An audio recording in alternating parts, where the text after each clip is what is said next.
Hello everyone. So since si Busing nag-request og carrot cake, so mag-bake ko og carrot cake guys, no? So kani akong carrot cake kay different sa akong gihimo sa una.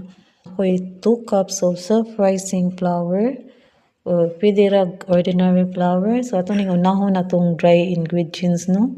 So natay baking soda, dayon cinnamon, 1 teaspoon and a half, and then 1 teaspoon of salt.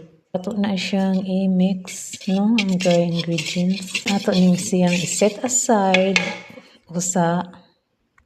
So in a different bowl guys, na ako'y 1 cup of olive oil. So dapat ani kay vegetable oil, but wala man kay vegetable oil. So ang gamit kay olive oil. So ato ni siyang i-mix sa ato ang sugar, 4 eggs,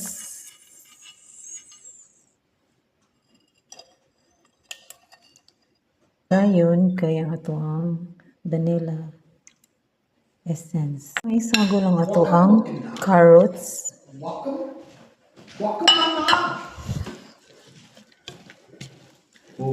I put almonds and then a little bit of dates and raisin. And mix it all together. Ato nang giset ang atong, ako na siyang i-bake sa air fryer guys, no? So, nag-set na ako 180 and then about 30 minutes. Ay, wait sa. So, dira nga to ang butang na sa itong baking tin.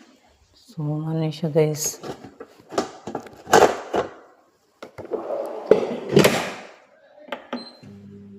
So, that's it.